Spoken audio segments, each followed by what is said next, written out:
اللہ الرحمن الرحیم نحمدہ و نصلی علی رسولہ الکریم اما بعد فاعوذ باللہ من الشیطان الرجیم بسم اللہ الرحمن الرحیم۔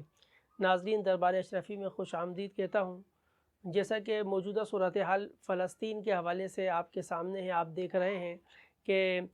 فلسطین بظاہر تو یہ فلسطین اور اسرائیل کے مابین معاملات ہیں، لیکن حقیقی صورتحال یہ ہے کہ جب آپ نقشے پر اسرائیل کو دیکھتے ہیں تو اسرائیل کی چاروں طرف جو میجورٹی ہے وہ مسلمان ممالک کی ہے۔ اب جو موجودہ سنگین صورتحال موجود ہے، اگر اس کو بر وقت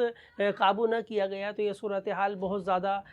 بڑھ سکتی ہے، کشیدگی بہت زیادہ بڑھ سکتی ہے اور مختلف ممالک کے اندر جو ہے یہ جنگ پھیل سکتی ہے۔ تو لہٰذا اس وقت جو ہے وہ ایک رپورٹ کے مطابق جو ہے فلسطین کے اندر 3000 سے زائد افراد شہید ہو چکے ہیں اور ٹوٹل 23 لاکھ کی آبادی میں سے 10 لاکھ افراد جو ہے وہ بے گھر ہو چکے ہیں اور بہت سے ہزاروں افراد جو ہیں وہ زخمی ہیں اور ہزارہ افراد جو ہے وہ ملبے تلے دبے ہوئے ہیں، یہاں تک کہ ان کو نکالنے کے لیے کسی قسم کی کوئی مشینری وہاں پر موجود نہیں ہے اور لوگ اپنے پیاروں کو خود دبا ہوا دیکھ رہے ہیں اور نکالنا بھی اگر چاہتے ہیں، ہاتھوں سے کوشش کرتے ہیں تو وہ نکال نہیں سکتے، کیونکہ وہاں پر اس طرح کی کوئی مشینری، کوئی سہولیات وہاں پر موجود نہیں ہیں۔ اس کے علاوہ اگر ہم اسپتالوں کی صورتحال دیکھتے ہیں، علاج معالجے کی صورتحال دیکھتے ہیں تو یاد رکھیے کہ وہاں پر اسپتالوں کو بھی ٹارگٹ کیا جا رہا ہے، نشانہ بنایا جا رہا ہے اور تقریباً 48 ہاسپٹل جو ہیں وہ وہاں پر بمباری کے اندر جو ہے وہ گرائے جا چکے ہیں اور بمباری کی زد میں آ چکے ہیں اور اسپتالوں کے اوپر بھی لگاتار بمباری کی جا رہی ہے، حالانکہ اقوام متحدہ کی طرف سے بار بار وارننگ کی جا رہی ہے کہ یہ حقوق انسانی کی خلاف ورزی ہے، جنگی قوانین کی خلاف ورزی ہے، اس کے باوجود بھی جو ہے وہ اسپتالوں کو نشانہ بنایا جا رہا ہے۔ 48 ہاسپٹل جو ہے وہ کم و بیش جو ہے وہ اس سے گرائے جا چکے ہیں بمباری کے نتیجے میں اور 21 ہاسپٹل جو ہے مزید جو ہے وہ اسرائیلی فوج کے نشانے پر ہیں اور 4 ہاسپٹل اس وجہ سے بند ہو چکے ہیں کہ اس کے اندر کسی قسم کی کوئی طبی امداد وہاں موجود نہیں ہے، کوئی بنیادی طبی سامان امداد کے حوالے سے وہاں پر موجود نہیں ہے، کوئی دوائی وہاں پر موجود نہیں ہے، یہاں تک کہ جنریٹر میں ڈالنے کے لیے پیٹرول بھی ان کے پاس موجود نہیں ہے۔ اور اس کے علاوہ وہاں پر جو مسلمان بچ گئے ہیں ان کی حالت یہ ہے کہ وہ بھوک سے جو ہے بھوک اور پیاس سے مرنے کے در پر ہیں، تو لہٰذا وہاں پر کسی قسم کے کوئی کھانے پینے کا کوئی انتظام وہاں پر موجود نہیں ہے، گیس بند کی جا چکی ہے، بجلی بند ہو چکی ہے اور پانی بند کیا جا چکا ہے، تو لہٰذا جو مسلمان وہاں پر موجود ہیں وہ بھی جو ہے وہ مرنے کی در پر ہیں اور وہاں کے لوگ جو ہے وہ امت مسلمہ کو پکار رہے ہیں اور یہ وقت آ چکا ہے۔ اللہ رب العزت نے قرآن پاک کے اندر بھی ارشاد فرمایا لا يتخذ المؤمنین الکافرین اولیاء من دون المؤمنین، کہ مسلمان کو چھوڑ کر کافروں کو دوست نہ بنائے۔ وَمَن يَفْعَلْ ذَلِكَ،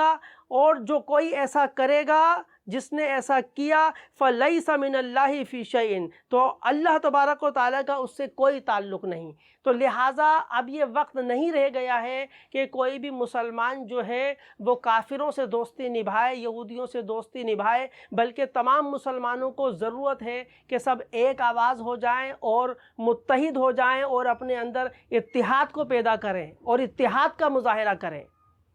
تو سب مسلمانوں کو اس وقت ایک ہونے کی دعوت دیتا ہوں دربار اشرفی کی طرف سے، تو تمام مسلمان ایک ہو جائیں، پوری دنیا کے مسلمان ایک ہو جائیں۔ میرے آقا صلی اللہ علیہ وسلم نے ارشاد فرمایا کہ مسلمانوں کی مثال ایسی ہے کہ کمثل جسد الواحد، جیسے کہ ایک جسم کی مانند ہے تمام دنیا کے مسلمان۔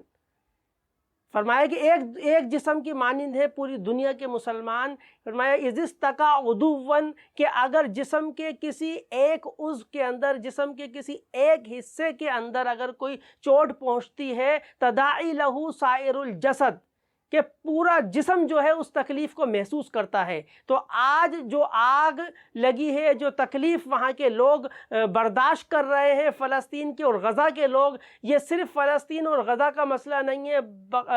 بلکہ پوری امت مسلمہ کا مسئلہ ہے۔ پورے تمام ممالک جتنی پوری دنیا کے اندر مسلمان بستے ہیں، ہر ایک مسلمان کو ہمارے فلسطین مسلمان بھائیوں کی اور غزہ کے مسلمانوں کی ہمیں مدد کرنا ہوگی، اور ان کی تکلیف کا ہمیں حقیقی معنی میں احساس کرنا ہوگا۔